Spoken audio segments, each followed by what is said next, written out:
Hello friends, मैं वरिंदर अपने YouTube channel ज्ञान नॉलेज इज़ एवरीथिंग में आज एक नए टॉपिक एक्सेक्शन ऑफ हैदराबाद लेकर आया हूं। आज हम इस टॉपिक के बारे में डिस्कस करेंगे। ये India after independence most important facts part 8 है। इससे पहले हम 7 पार्ट को डिस्कस कर चुके हैं और इससे पहले हमने जूनागढ़ और मणिपुर के असेशन के बारे में पढ़ा था। उस वीडियो को भी देखिए, प्लेलिस्ट में है। और आज हम हैदराबाद के बारे में पढ़ेंगे। Hyderabad. Hyderabad was the largest of princely state which was entirely surrounding by the Indian territory. Hyderabad was Hindu majority area at that time. कहने का मतलब है कि हैदराबाद वो देसी रियासत थी जो चारों तरफ से भूमि से घिरी हुई थी और उस समय हैदराबाद में हिंदू ज़्यादातर रहते थे। Hyderabad was ruled by the last Nizam Mir Osman Ali Khan, crowned in 1911. Has been the richest man in the world in his time. The Nizam wanted an independent status for Hyderabad. Hyderabad पर अंतिम निज़ाम मीर उस्मान अली खान का शासन था, जिसकी ताजपोशी 1911 में हुई थी, जो अपने समय में दुनिया के सबसे अमीर व्यक्तियों में से एक थे। निज़ाम हैदराबाद के लिए स्वतंत्र दर्जा चाहते थे, अर्थात वह ना तो भारत से मिलना चाहते थे और ना ही पाकिस्तान से। When negotiation of Indian government and Hyderabad were going on for accession, the Nizam signed the standstill agreement with India in November 1947 for a year. Standstill mean we are thinking now. जब विलय के लिए भारत सरकार और हैदराबाद के बीच बात चल रही थी, तब निज़ाम ने नवंबर 1947 में भारत के साथ एक साल के लिए स्टैंड स्टिल एग्रीमेंट पर हस्ताक्षर किए। स्टैंड स्टिल का बेसिकली मतलब होता है कि वी आर थिंकिंग नाउ, अभी हम सोच रहे हैं, हम बाद में बताएंगे कि हमें भारत के साथ मिलना है या नहीं। People of Hyderabad started agitation against Nizam. Gradually this movement of the people of Hyderabad state against the Nizam rule gathered force. Hyderabad के लोगों ने निज़ाम के खिलाफ आंदोलन शुरू कर दिया। धीरे धीरे निज़ाम के शासन के खिलाफ हैदराबाद राज्य की जनता का यह आंदोलन जोर पकड़ने लगा। The peasantry in the Telangana region in particular was the victim of Nizam oppressive rule and rose against him. Agitation was led by mainly communist and the Hyderabad Congress.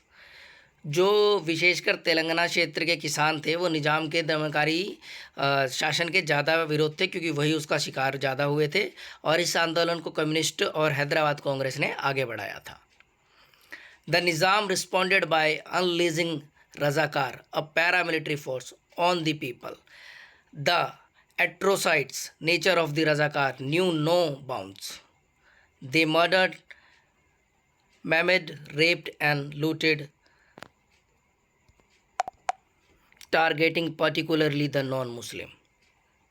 निज़ाम ने लोगों पर रजाकार, जो कि एक अर्धसैनिक बल था, जो उसकी अपनी पर्सनल आर्मी थी, को तैनात करने के जवाब दिया। रजाकार के अत्याचारी स्वभाव की कोई सीमा नहीं थी। उन्हें विशेष रूप से गैर मुसलमानों को निशाना बनाया और उनकी हत्याएं की, उनको अपंग किया, औरतों के साथ बलात्कार किए और लूटपाट भी की।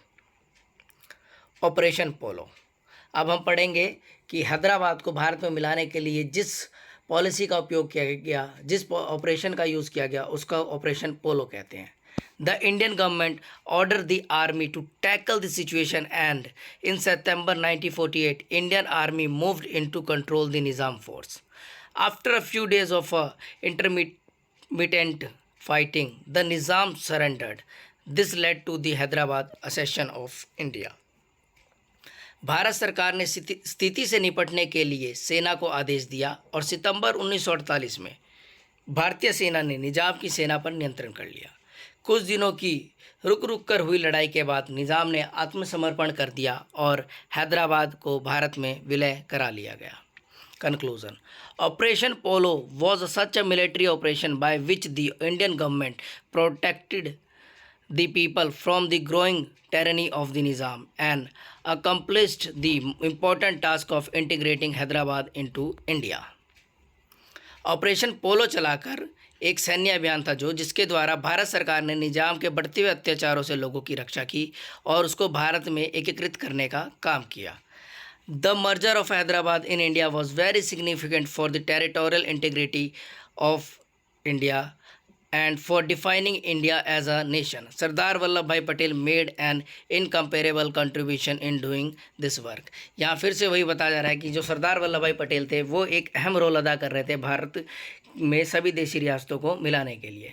बेसिकली इससे पहले हमने जब पढ़ा था जूनागढ़ के बारे में, मणिपुर के बारे में, तो हमने जाना था कि मणिपुर वो जगह है जहाँ पर सबसे पहली बार भारत में इलेक्शन कराए गए थे और जूनागढ़ को किस तरह से रेफरेंडम के द्वारा भारत में मिलाया गया था। आज हमने जाना कि हैदराबाद को मिलाने के लिए किस तरह से ऑपरेशन पोलो चलाया गया था और हैदराबाद का भारत में विलय कराया गया था।